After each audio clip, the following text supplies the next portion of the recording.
I'm Matt. I'm Lauren. We are YAH Adventures.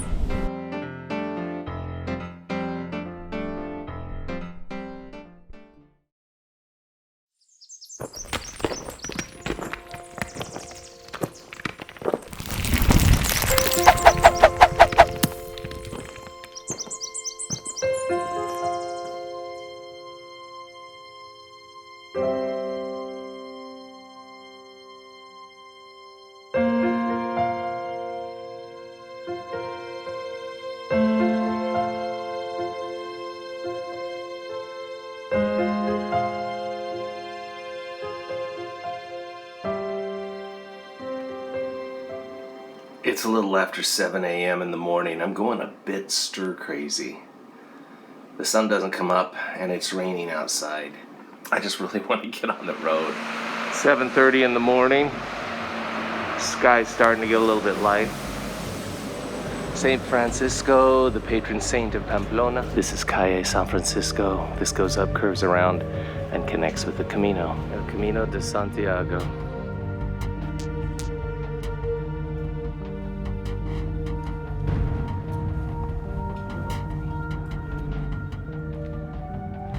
Forecast was for rain, but no rain today. Looks like it's gonna be a beautiful day. We're going that way, covered in rain. Perfect weather right now. It's crisp, like 57 degrees. Exactly the kind of morning I want to start on. Look, I already got the romantic grin in my face. That'll go away in a few days. I'm tired. I was tired hours ago.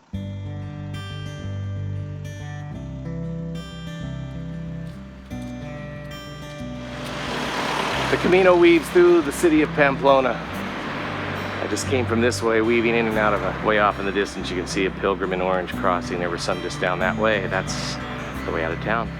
In the meantime, to get there, to get out of the city, you have to follow these little pavers. I'll show you.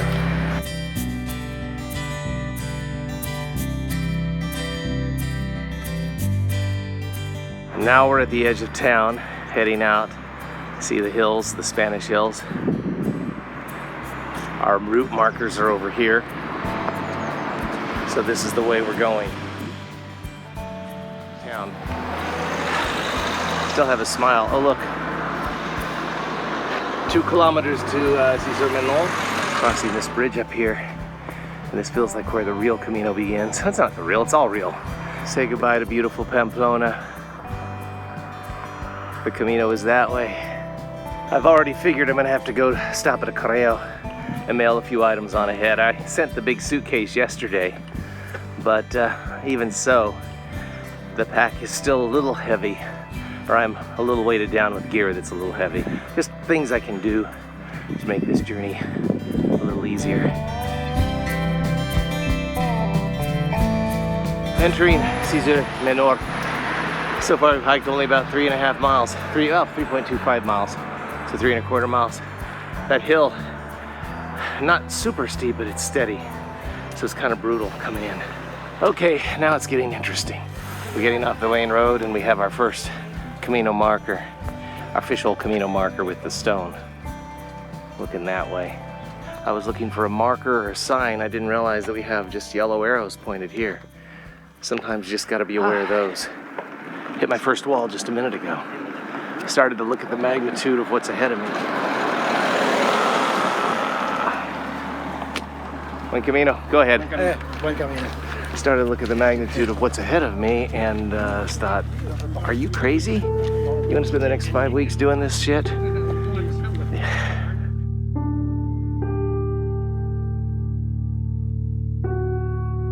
There we go.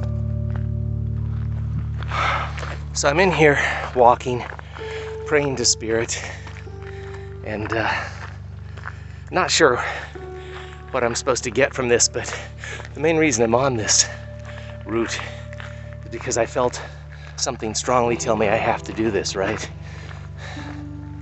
Anyway, then I said to think of the magnitude. Oh my gosh, I'm almost 700 miles, about 695 miles away from the destination. I've got 5 weeks of this. Am I going to be able to handle it? And I started to get a little disenchanted and depressed and thought, am I sure I should do this? Am I doing the right thing? Then this jogger comes by and he goes, Buen Camino, and then he stops, turns around, and it's Jose, the Camino People podcast host, who showed me Pamplona yesterday. And he goes, how are you doing? And gave me little words of encouragement, and it says on my hat, the Camino provides. But I was four miles in thinking, what the hell am I doing? Am I insane? And then I get a Camino angel. I hope I get strong enough I can be a Camino angel. I'm done. This view, this is one of the first views I ever saw in a photograph, 2012, when I decided I've got to do this thing someday. And of course I never thought I'd have what it in me to do it. I'm not going to show you my face because I've just been crying my eyes out. looking back at Cesar Menor. We're going this way. Bit of a climb, a lot of a climb. Had to stop and put on my rain gear. I'll have you know right now, this is brutal. Look, this is a pretty steady climb. And the fun part is that it doesn't really get any easier. I'm at a crest of a hill. 3 years ago, I climbed a hill like that and I said, I'm an idiot, I should quit now. And then I remembered all the people who would say, don't give up. I could hear their voices. Some of them are no longer with us. I carry photos of them in my little pouch here. First village in a while. We're going that way, covered in rain. Oh man, how much fun are we having? More fun than I've had in a while.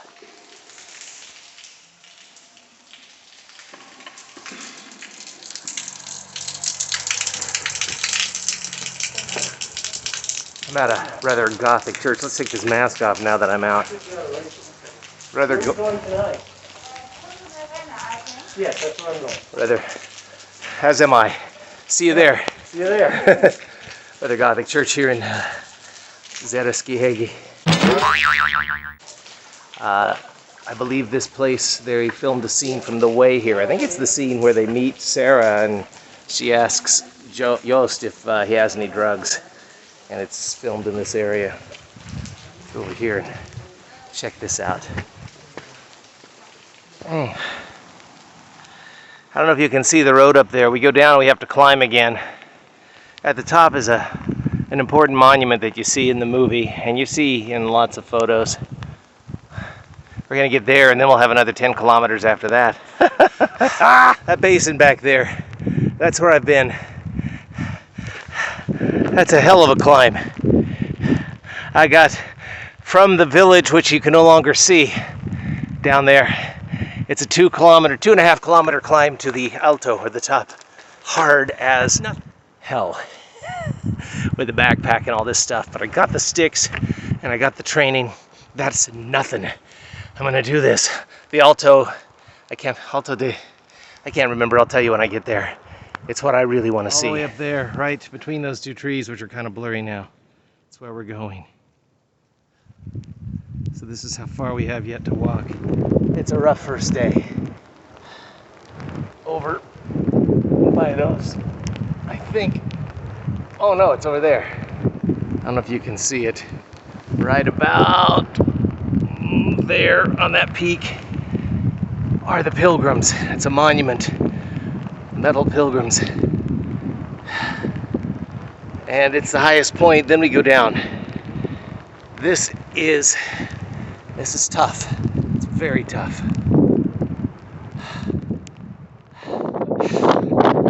We find ourselves at Alto del Perdón. It was a brutal climb to get up here. I said the word brutal several times in my previous videos. It was something else. Well, we're at the peak. So that's the way we go. It's down now. That's the way we came. There's a scene in The Way when they're here, and two guys come whizzing by on bicycles, and Juice says, "Oh, you can do this on bikes." And having walked that, anybody that does this on a bike is a badass. That's all I can say. Just walking was tough. Just over the hill is the Alto del Perdón. This is just down. Now the Camino calls. Ouch. The video doesn't really capture how steep this is going down. This is in many ways more treacherous. What's more treacherous than coming up? That's back that way, you can see. And then here, finally got some nice weather, as you can see. Look at this beautiful landscape. Look at the beautiful Spanish countryside. It's not bad weather now. I've got about, I don't know how many kilometers I have anymore. Santa Maria Eyanate. Apparently it's a very sacred spot where the energy is very high, so I can at least go look at it. And then from there it's 4.7 kilometers on to where I'm staying the night. Eyanate, it's a church, Iglesia Santa Maria de Eyanate. There is this belief that a lot of sacred spots along the Camino have created ley lines, and the Camino falls on them. So walking on them is an absorption of that good energy, and they say Eyanate is like a really high place of central energy, so I'm gonna go look at it. And I will probably be the last one into the albergue, and I don't care. I am alone on a road on to Eyanate, the church. I was told by Jose and by the guidebook and by a sign back there that Eyanate is a must. It does add about 2.5 kilometers to your walk, which is probably why I'm the only one out here. Everyone else is eager to get to their albergue, and I'll get to it. Oh man, what a morning, what a day. This is one of the hardest days of my life, and yet it's one of the best days of my life, if you can believe that. So here's the reality. I am on the road to Eyanate, and the signs have disappeared, yellow signs. So I do not know where I'm at. And I can't get a signal here. But just like that, we have the sign over here, Santa Maria de Eyanate. We have a main road. Over there's another sign. And we see a pilgrim sign. I can cross here really quick. So this is the Iglesias de Santa Maria de Eyanate. It's apparently a very sacred site, a very sacred place. Doesn't that look great? What an awesome place. I would have liked to have been here when the visiting hours. I'm walking around on the backside. Look, it's beautiful. I don't know the whole story of it. I'm gonna have to look it up when I get to an albergue. But my goodness, how lovely. Gosh, it's like after 4. It's gonna be 5:30 or so before I get to my albergue. It's still 3 kilometers away. But I took off my shoes. It's tradition in the Bible and in other spiritual traditions that when you're on holy ground, you take off your shoes as a sign of respect. But I also wanted to walk in this clover and maybe get a little healing energy from the earth in my feet. Take your time. The caretaker saw me over there meditating and offered to let me come in and see it.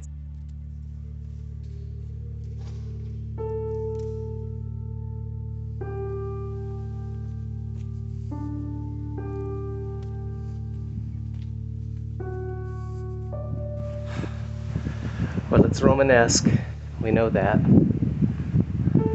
We can see marks on the walls that were made by the Masons. It was built in 1170. There were very many rumors as to who built it, including the Knights Templar. But the one with the most documentation and support is that there was a brotherhood of different holy men from different villages who put together the resources to build this thing. It's in the middle of nowhere. Took a bit of effort to get here. Absolutely beautiful. Absolutely worth the extra 3 kilometers on the Camino.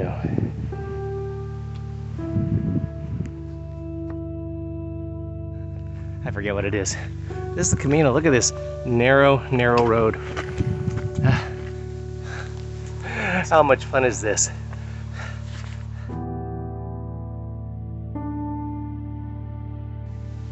So that's the main highway up there. I didn't show you me walking it because I walked like 3 kilometers on it. Anyway, I'm close now. I'm tired. I was tired hours ago, so this is gonna be, hopefully I can find a place. Please, please, please. These are my muddy, ugly shoes. I need to clean them off before I start hiking again tomorrow.